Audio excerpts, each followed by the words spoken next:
துலா ராசியில இருக்கக்கூடிய அரசியல்வாதிகளுக்கு அரசியல் வாழ்க்கை அப்படிங்கிறது நல்லா இருக்கு. ஏன்னா செவ்வாய் வந்து பலமா இருக்காரு. சூரியன் கூட சேர்ந்து இருக்காரு.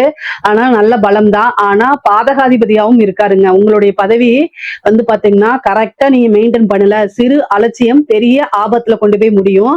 ஆனாலும் உங்களுக்கு இந்த பதவி அப்படிங்கிறது ரொம்ப ரொம்ப நல்லா இருக்கு. ஏன்னா உங்களோட ராசி அதிபதி சுக்கிரன் திக்பலம் பெறுது. அதாவது 4ஆம் இடத்துல திக்பலம் பெறுது.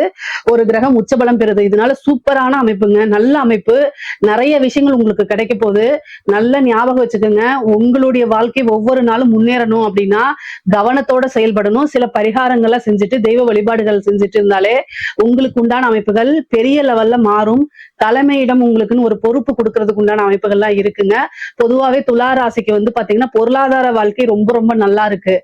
உங்களுடைய தொழிலும் சரி, அதுவும் உற்பத்தி சார்ந்த தொழில்களுக்கு மிக அருமையாக இருக்கு. இதுல ஏதாவது சந்தேகங்கள் இருக்கு அப்படின்னா கமெண்ட்ஸ்ல கேளுங்க. கட்டாயம் நான் ஆன்சர் பண்றேன். நம்மளுடைய சேனலை லைக் பண்ணுங்க, ஷேர் பண்ணுங்க, சப்ஸ்கிரைப் பண்ணுங்க. நன்றி, வணக்கம்.